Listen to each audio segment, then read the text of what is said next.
All right, so last time we did center block and looked at some practical uses of it. Today we're gonna go through this high block motion that we see all the time and just explore the ideas of what can this be used for, some different things that we see, very simple applications, and we'll break it down and get into it. And thanks for joining us. One of the things that we see in these blocks, whether it's the center or it's the rising one, is we have this palm that can come over no matter what. So each one of these movements starts with that little crossing movement. This can also just be a covering concept here, get that hand open, pushing out, going into other things. Again, that's kind of getting into our down block, which we'll cover that later on as we go. So with this high block, obviously we've got one block and we can push that out of the way. We've got the idea of both sides pushing up, things like that. We've got just using that in and of itself, loading up that other hand, opening up for punches, armpit, ribs, things like that. One of my favorites is coming up, grabbing and punching up into that arm. So these are just different things that we can do. From there, let's go into some of the more intricate movements and how this can be used differently. Okay, so a couple different little things we're going to go through with this block, how we can use an outside technique and an inside technique.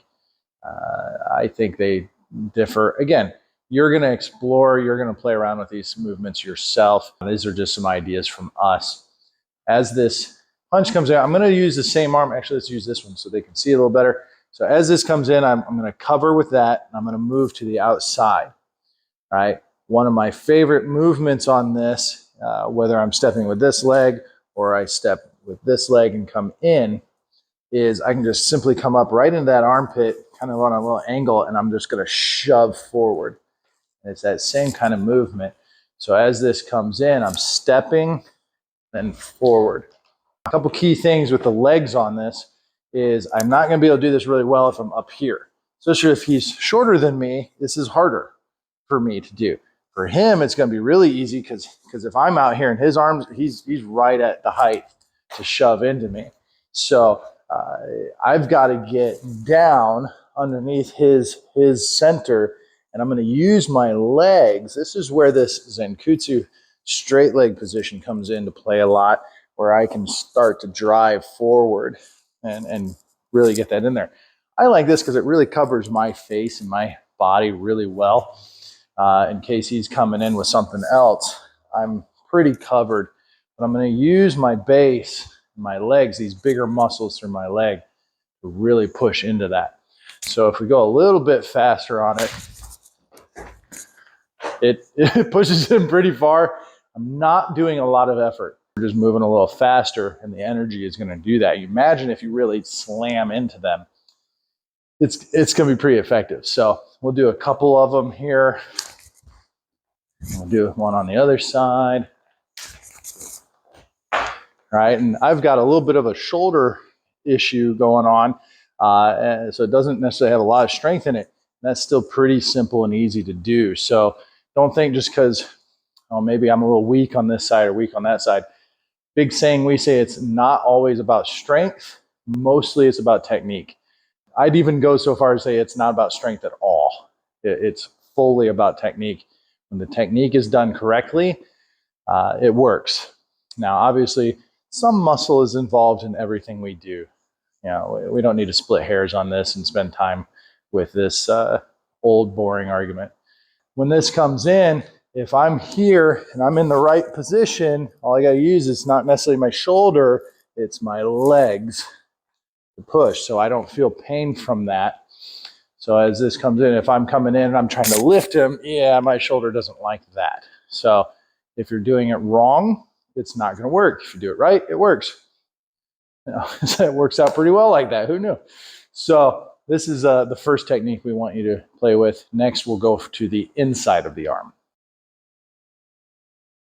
So as the punch comes in, we just did that outside. I want to be inside. Now, what I'm going for is I'm just going to raise this up and strike him in the face with my forearm. There's a couple little different points, I'll say it that way, that I want you to focus on to get this arm up in there. I don't want to get stuck on his arm, because now I'm like, now I can do things. I can still reach with my hand and things like that, but we're trying to do one specific technique. This comes in, boom. I want to push that out of the way. As I step in, I'm going to use my upper arm to clear the way a little more, and I'm going to just hammer this out, bridge of the nose. I could come under the chin, but chin's a pretty hard bone. So I want to come out and hit something softer on that. You see it from the other side. I'm going to come here. I'm going to step in. There's some neat little foot things we can do here, but we'll get there later. I'm just going to step straight forward, basically outside their leg, clear his arm with mine, strike right up here. And we'll do some different angles later on so you can see these things from different viewpoints as well. So again, this comes in. It's just one hit. Now again, I'm not just touching his arm. I'm not just standing here. I want to pop that off and out of the way a bit. As this comes in, I'm clearing, getting my head out of the way. I always say rule number one of self-defense is don't be there. I don't want to just stand in the way and get hit. I want to try to avoid the situation. As this comes in, boom. If I'm a little lower than him as he comes in, I can still step in, maybe hit him with the elbow first. Boom, and then I can extend my arm as he flies back and hit him with something else. So in this technique, you've got a few different combinations you can go into. I've got this other arm free. I can start hitting lower, and we can just keep adding a few things in here. We'll go a little bit faster on it.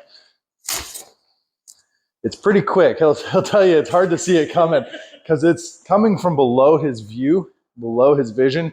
He's looking at his target. You know, people get tunnel vision real easy.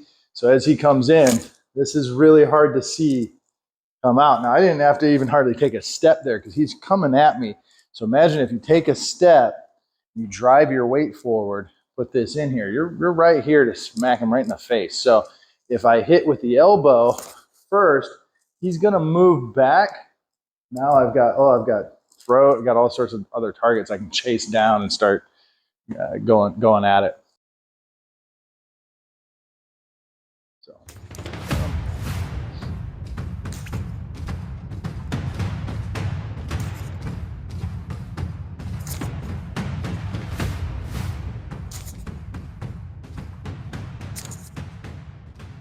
Okay. So again, we're trying to go safely, as fast as we can, safely. We're not wearing headgear, mouth gear, and stuff like that right now to protect us from practicing these on full range or full strength, rather. While we go slow and while we try to do these things safe, see what you see. So we'll go into some more. These are a little more fun. I like these. Some of my favorites, and we'll break it down some more.